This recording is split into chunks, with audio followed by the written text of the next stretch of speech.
Swastiastu.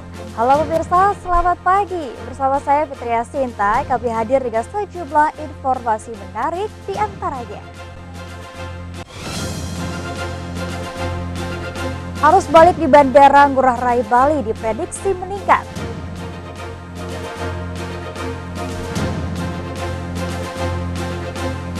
Vaksinasi massal di Buleleng ditargetkan tuntas Rabu besok.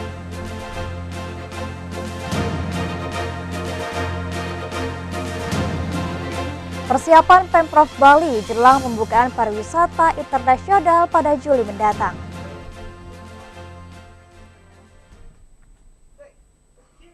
Selain 3 topik pilihan berita tadi, informasi kue lebaran 3 dimensi menjadi sajian saat Idul Fitri juga akan kami hadirkan untuk Anda. Dan inilah seputar iJust Bali, edisi Selasa 18 Mei 2021 selengkapnya.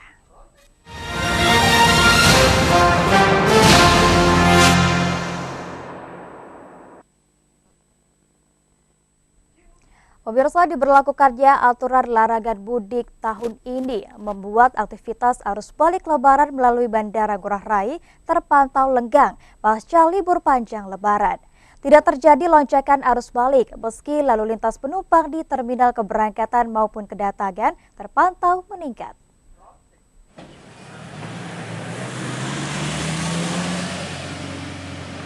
Suasana lengang terlihat di area terminal keberangkatan domestik Bandara Ngurah Rai Badung. Berdasarkan pantauan, trafik pergerakan penumpang mengalami penurunan signifikan sejak penerapan larangan mudik lebaran tahun ini.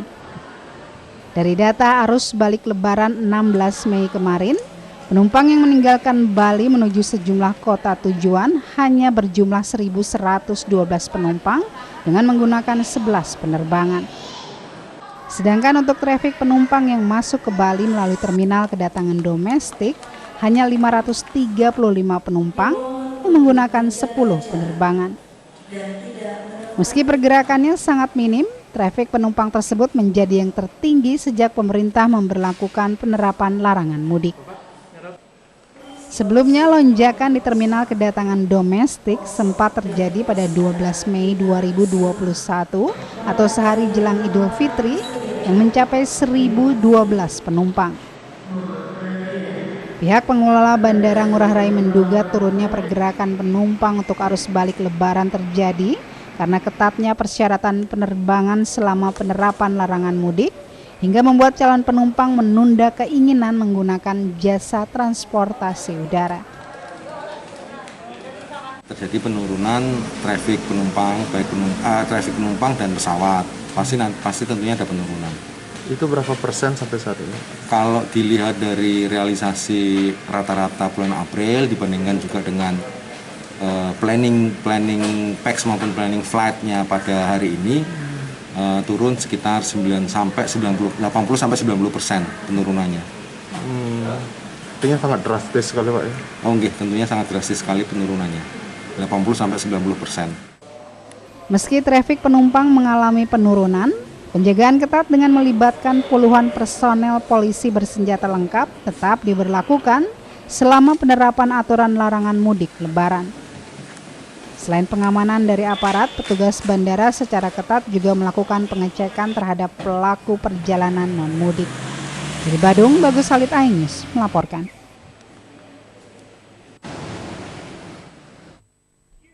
Pemirsa, Kementerian Kesehatan menduga sejumlah kasus varian mutasi baru COVID-19 yang masuk ke tanah air sudah terjadi transmisi lokal. Kementerian Kesehatan juga menaruh perhatian khusus terhadap mutasi virus yang masuk ke Indonesia karena berdampak menurunkan efikasi vaksin dan memiliki kemampuan untuk mengelabui pemeriksaan. Sebenarnya varian mutasi virus itu ada 4 yang utamanya ya dampaknya terhadap perjalanan sebuah penyakit, khususnya di sini kita bicara mengenai COVID-19. Yang pertama, apakah kemudian varian mutasi tersebut bisa mengelabui tes yang kita miliki, alat tes yang kita miliki. Ya. Nah, ini ada kecurigaan bahwa P1 atau B1351 itu memiliki kemungkinan atau kemampuan untuk mengelabui dengan proses yang kita sebut sebagai netralisasinya. Nah, itu yang kemudian salah satu mengapa varian ini menjadi varian yang dikategorikan sebagai varian of concern. Yang kedua adalah yang tadi saya sudah sebut juga, mempengaruhi laju penularan atau tingkat penularan, ya, di mana kita melihat banyak sekali orang yang langsung sakit atau positif dalam waktu singkat. Atau yang kita sebut itu sekalian disebutkan sebagai super spreader, ya. Yang ketiga adalah meningkatkan tingkat keparahan. Jadi pada waktu yang singkat dari gejalanya mungkin ringan atau malah tidak bergejala, dalam waktu 2-3 hari langsung jatuh pada kondisi yang berat dan membutuhkan perawatan. Nah, yang keempat adalah pengaruh pada vaksin. Pengaruh pada vaksin itu adalah menurunkan efikasinya, itu yang pertama. Yang kedua adalah mempengaruhi efek netralisasinya. Nah, Pemirsa, pemerintah Kabupaten Buleleng menargetkan pelaksanaan vaksinasi massal dengan menggunakan vaksin AstraZeneca dapat tuntas besok. Targetnya ada 50.000 warga di Kecamatan Buleleng bisa tuntas divaksinasi.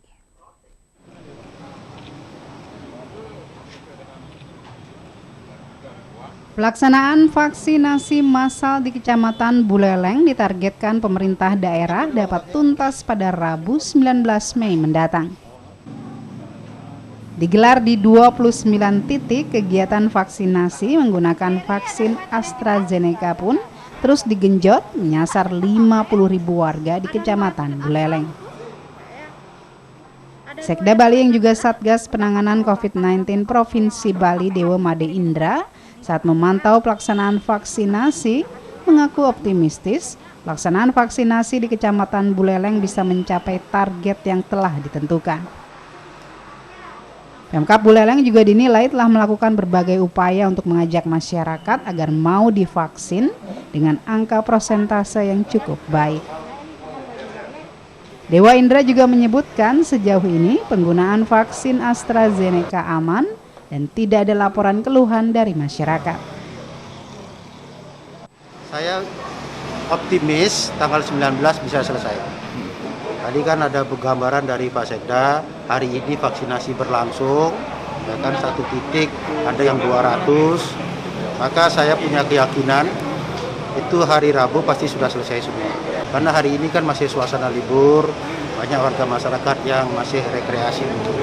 Hari Senin akan diaktifkan kembali, sehingga saya optimis selesai. Untuk Buleleng saya sangat optimis bisa selesai. Sementara Sekda Buleleng Gede Suyase optimistis target vaksinasi di Kecamatan Buleleng dapat tuntas pada Rabu mendatang meski terhambat hari libur Lebaran. Nah, yang kemarin tidak secepat kesegera habis ya satu karena libur kan, libur ada hari raya suasananya. Nah, kemudian yang kedua, target kita tanggal 19 itu kan masih punya waktu 5 hari. Kita mulai baru 5 hari sudah 58%. Jadi kalau 40% bagi 5 hari kan cuma 8% per hari. Kalau hitungan data, angka sih kita optimis ya bisa selesai. Selain warga lanjut usia, vaksinasi di Kecamatan Buleleng juga menyasar warga usia produktif, yakni mulai 18 tahun ke atas. Dari Buleleng, Pandewi Wismaya, iNews melaporkan. Pemerintah menetapkan harga vaksin gotong royong Rp1 juta per orang. Harga tersebut sudah untuk 2 dosis vaksin.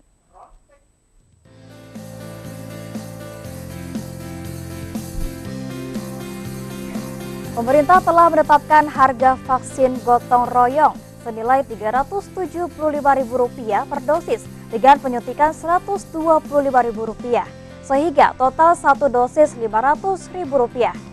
Indonesia mengamankan 500.000 dosis Sinopharm untuk vaksin gotong royong dari kontrak 7,5 dosis vaksin.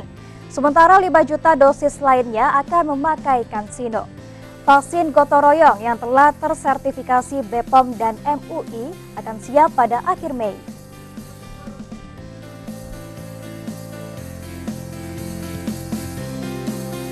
dan ini harga sudah ditetapkan, harga vaksin 375.000 per dosis dan penyuntikannya 125.000, sehingga totalnya 500.000.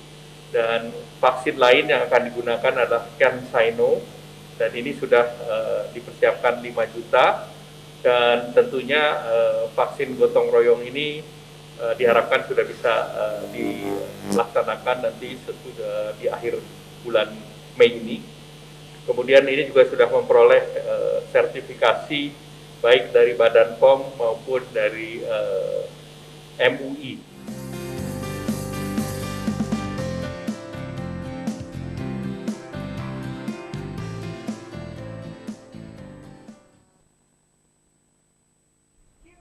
Pemirsa, meski dihantui varian baru mutasi virus COVID-19 dari Afrika dan Inggris, pemerintah Provinsi Bali tetap fokus untuk membuka pariwisata bagi wisatawan mancanegara pada Juli mendatang. Berbagai persiapan pun telah dilakukan dengan tetap berkoordinasi dengan pemerintah pusat.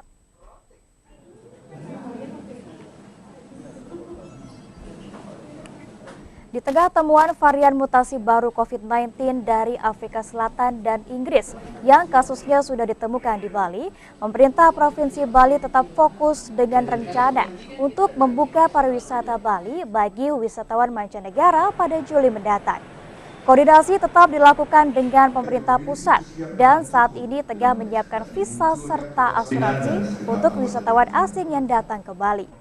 Sementara untuk pemesanan kabar telah ada, namun diberlakukan dengan sistem last minute. Ada untuk untuk menggeser target tersebut kepada hal-hal yang penting sekali nantinya. Masih ada beberapa bulan ke depan. Bahkan beberapa hari yang lalu saya sempat juga turun dengan Pak Menteri di salah satu kawasan hijau. Kita masih pegang kepada fokus kita dulu di bulan Juli. Jadi segala sesuatu yang berkaitan dengan rencana pembukaan di bulan Juli, termasuk tentang visa, tentang pengaturan asuransinya, itu sedang kita bahas.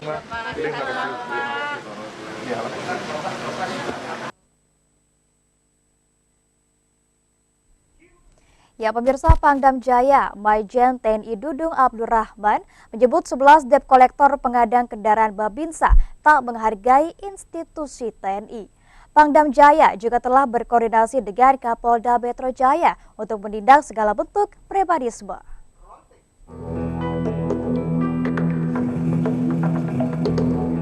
TNI tidak akan toleransi segala bentuk premanisme, termasuk perebutan paksa kendaraan oleh debt kolektor kepada Serda Nurhadi, anggota Babinsa Semper di depan Tol Koja Barat, Jakarta Utara pada Kamis lalu yang viral di media sosial. Usai pemeriksaan, tidak terbukti ada keterlibatan Serda Nurhadi dalam masalah tersebut. Serda Nurhadi hanya membantu pemilik kendaraan yang akan ke rumah sakit. Kami dari Kodam Jaya langsung bertindak untuk pertama mengamankan Serda Nurhadi.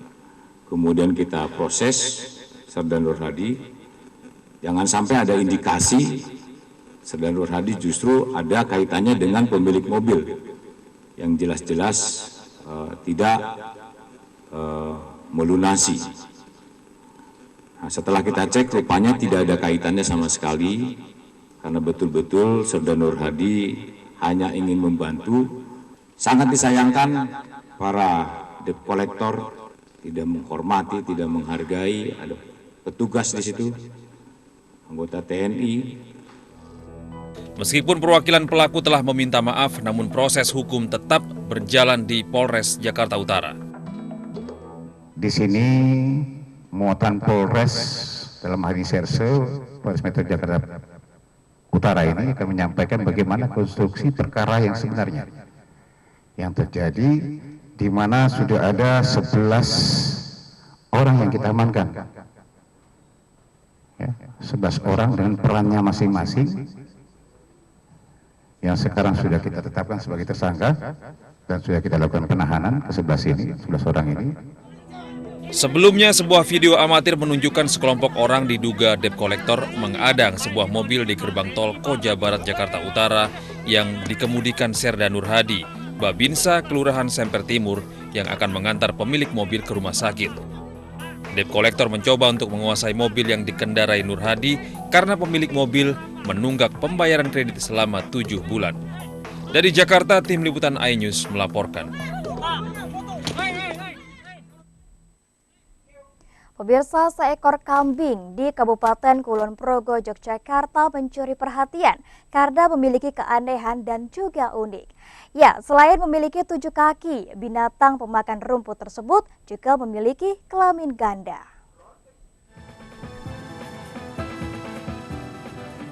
Sekilas memang terlihat normal. Namun saat berusaha berjalan, barulah terlihat keanehan pada kambing yang belum genap berusia 1 minggu ini. Kambing milik Sumiyono, warga Pedukuhan Bugel, 1 Kulon Progo, Yogyakarta ini punya 7 kaki. Tak hanya itu, binatang pemakan rumput ini juga memiliki kelamin ganda. Meski terlihat sehat, namun anak kambing yang diberi nama Nanang Samudra ini kesulitan untuk berjalan lantaran terbebani oleh kaki. Alhasil untuk menyusul ke induknya, anak kambing ini harus dibantu oleh pemiliknya. Kaget banget, kaget aku, aneh banget ini, nggak seperti biasanya. Padahal biasanya kambing itu kalau lahir gimana Pak? Ya, kakinya 4 jumlahnya, normal biasa 4, ini kok ada 7, malah bingung ya saya. Keanehan kambing ini terang saja membuat heboh warga sekitar. Banyak warga yang penasaran dan ingin melihat langsung penampakan tersebut. Oh, tadi kan dengar dari kabar teman-teman katanya ada kambing anak berkaki 7. Saya penasaran, jadi saya membuktikan ke sini. Ternyata setelah melihat, ternyata benar. Sungguh keajaiban, subhanallah. Sumiyono berencana untuk memelihara kambing unik miliknya hingga dewasa nanti. Dari Kabupaten Kulon Progo, Yogyakarta, Budi Utomo, iNews melaporkan. Menikmati segarnya kelapa bakar dengan rempah India. Jangan kemana-mana, tetap di seputar iNews Bali.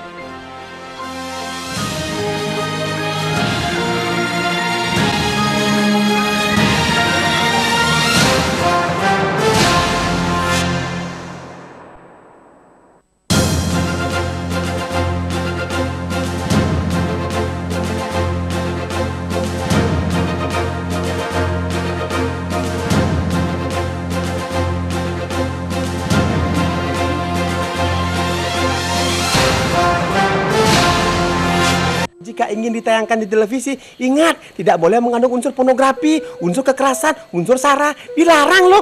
Jangan sampai ngai video klip nih, Dang. Muter di TV ini sih, Dang, kan pocol. Masa gitu beli? Badah, ada undang-undangnya. Jika Ilo menemukan siaran yang mengandung unsur tersebut, Ilo bisa langsung melaporkan ke Komisi Penyiaran Indonesia Daerah Bali. Jalan Co Agung Tresna nomor 65 loh, di Renon, di belakang kantor gubernur kan itu ngosne. Oke, tuh.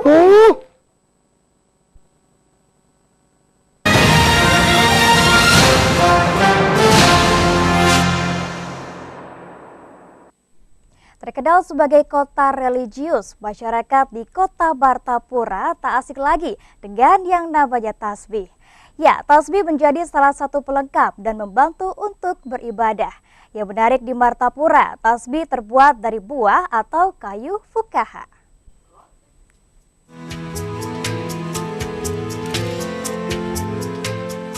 Di kota Martapura, Kabupaten Banjar, Provinsi Kalimantan Selatan terkenal dengan budaya Islaminya yang sangat kental. Selain banyak dipadati wisatawan religius, di Martapura Timur, tepatnya di Desa Keramat, banyak terdapat perajin tasbih yang terbuat dari buah atau kayu fukaha. Wahyuni, salah satu perajin, menuturkan, dalam sehari ia dapat membuat puluhan tasbih yang berbahan buah fukaha. Selain dijadikan tasbih, buah fukaha yang didatangkan dari luar negeri ini juga dibuat menjadi berbagai macam aksesoris seperti gelang, cincin, dan lainnya. Harga untuk satu buah tasbih bervariasi, dari Rp20.000 hingga Rp200.000. Dalam sehari itu dapat berapa biji, Mang? Sekitar 100-200an lah putihnya. 200 biji gelang? Kalau tasbih? Kalau tasbih paling 50-an. 50-an lah. Sudah lawas kah pian manu ini? Kan sudah sekitar 10 tahun yang habis lah. Selain dipasarkan ke tempat wisata religi, Wahyuni juga menjual hasil kerajinannya keluar wilayah Kalimantan Selatan, bahkan sampai ke luar negeri seperti Mekah dan Madinah. Dari Kabupaten Banjar, Kalimantan Selatan, Sairi, iNews melaporkan. Destinasi wisata di Ubud Gianyar menjadi wisata favorit wisatawan saat libur Lebaran. Ya, selain Bankin Forest, Bukit Cinta di atas punggung Bukit Campuhan Ubud juga ramai dikunjungi wisatawan. Mulai dari warga lokal sampai wisatawan Nusantara, menikmati sejuknya udara pedesaan dan panorama alam sepanjang 12 km.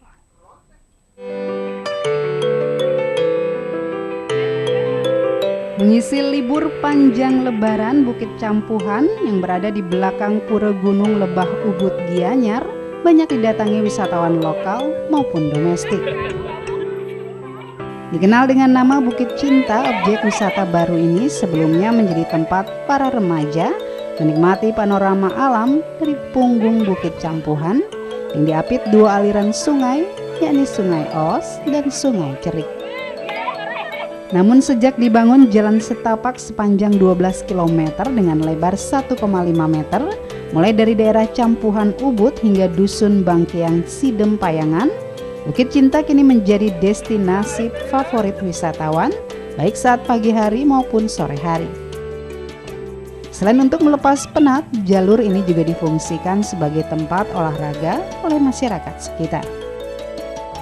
Dampak pandemi COVID-19 lebih dari setahun membuat kunjungan wisatawan asing ke Bukit Cinta menurun drastis. Kalau turis ramai kunjung ke Ubud tidak terlewati yang namanya Bukit Suci Gunung Lebah atau dikenal lagi Bukit Cinta. Biasanya dikunjungi banyak wisatawan asing, tetapi kalau sekarang ya banyak dipakai untuk trekking lokal saja. Di Bukit Cinta berbagai sarana akomodasi wisata tersedia untuk para pengunjung, mulai dari penginapan, restoran, penyewaan sepeda, hingga penjual cindera mata. Nah, untuk Anda yang suka dengan wisata alam, berkunjung ke Bukit Cinta bisa jadi pilihan.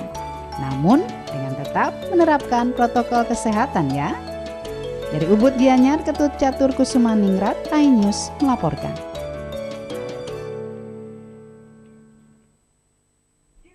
Merayakan Idul Fitri tak lengkap rasanya jika tak menikmati beragam sajian kue kering khas Lebaran. Ya, seperti kreasi kue 3 dimensi dengan beragam karakter unik bertema Idul Fitri yang kerap diburu warga. Bahkan untuk bisa mendapatkan kue ini, para konsumen harus melakukan pre-order sejak sebulan sebelumnya. Dan berikut liputannya untuk Anda.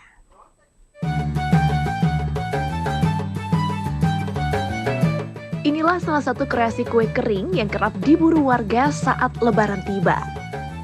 Butter cookies hias 3 dimensi dengan beragam karakter bertema Idul Fitri ini menjadi salah satu kue favorit yang banyak dipesan warga, bahkan sejak sebulan sebelum Lebaran.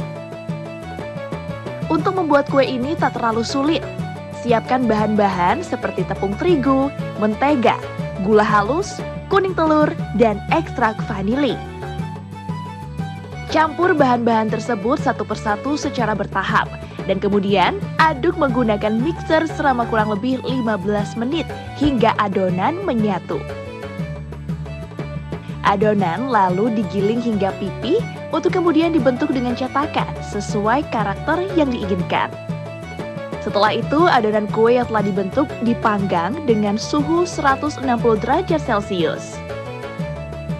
Proses pemanggangan ini berlangsung selama kurang lebih 25 menit hingga kue matang dan kering. Selanjutnya, kue yang telah dipanggang diberi warna dan berbagai pernak-pernik karakter dengan menggunakan warna-warna cantik dari buttercream.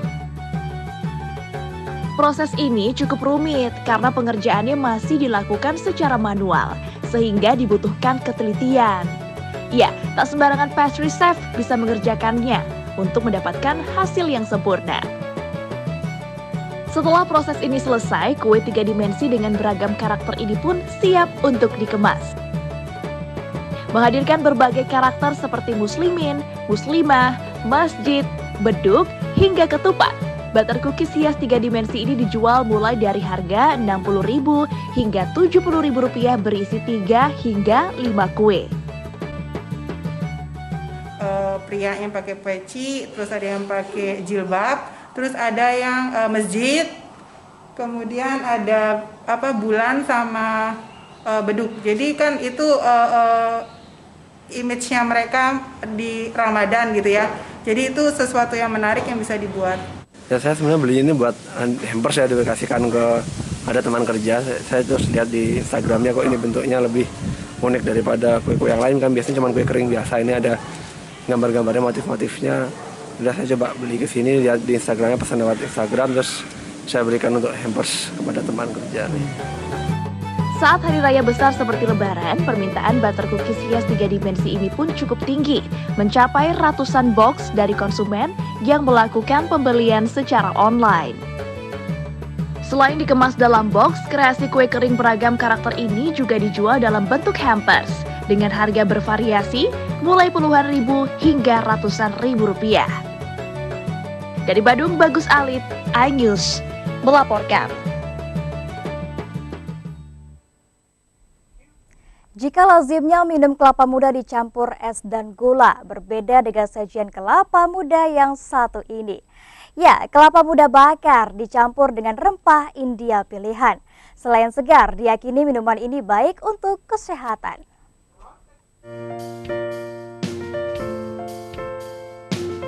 Segar dan hangat. Ungkapan ini paling pas untuk menggambarkan rasa minuman kelapa muda bakar yang dipadukan rempah-rempah ini.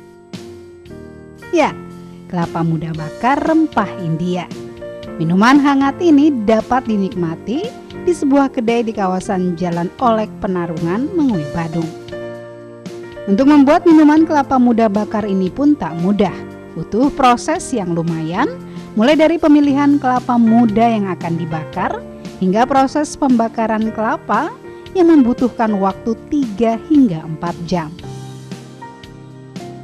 Menurut pemilik kedai Nyoman Gede Sukana Diase atau akrab disapa Manonggeng, tidak semua kelapa muda dapat dibakar dan menghasilkan rasa yang segar.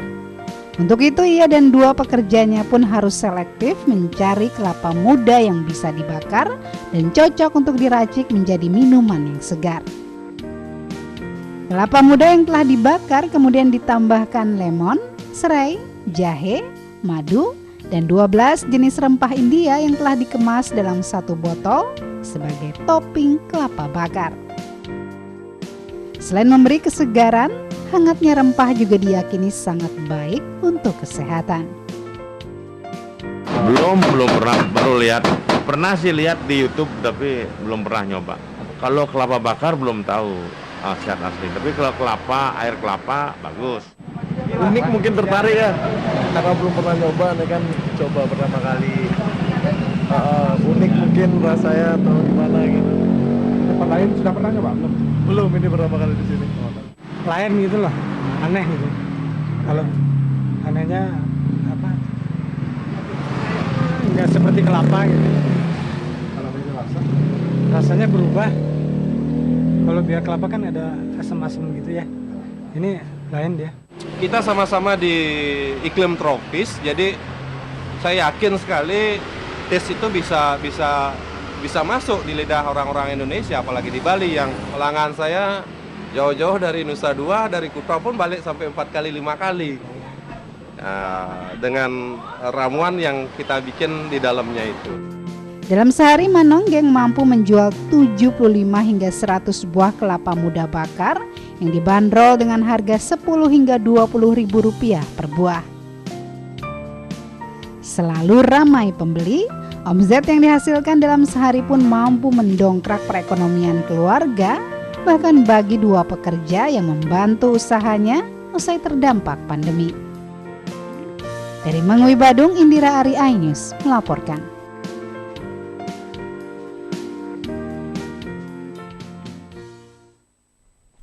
Pemirsa, informasi tadi sekaligus mengakhiri seputar iNews Bali untuk hari ini. Terima kasih untuk Anda yang telah mematuhi protokol kesehatan dengan selalu memakai masker, menjaga jarak, dan juga mencuci tangan. Saya Fitria Sinta, mewakili teman-teman yang bertugas, undur diri. Om Santi, Santi, Santi, Om.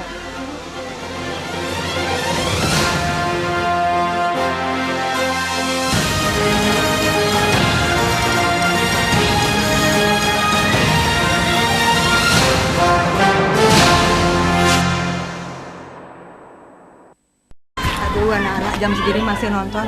Ayo, udah malam tidur. Nah, jangan ganggu dadongnya. Bu, begitulah anak-anak jika terlalu sering menonton film kekerasan karena anak-anak suka meniru. Awas anak. Jangan kamu. Jangan terlalu keras sama anak. Kita justru harus bisa mengarahkan anak terutama pada saat dia menonton TV. Iya, kita harus bijak. Pilih dan pilih program acara yang sesuai untuk mereka. Betul. Di televisi sudah ada penggolongan program siaran berdasarkan usia pemirsa. Oh begitu. Iya, agar generasi kita memiliki karakter yang lebih baik.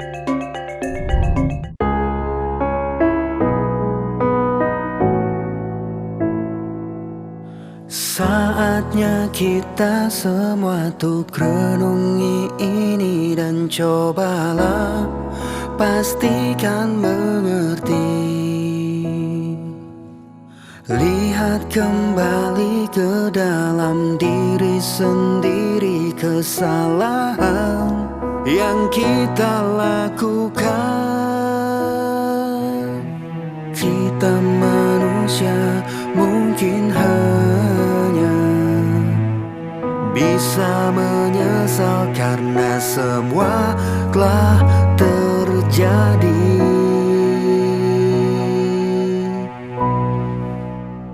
Dan cobalah mari kita semua saling menyayangi dan saling berbagi dan bersama untuk hadapi bencana. Kelak sambut pagi dan cerah mentari.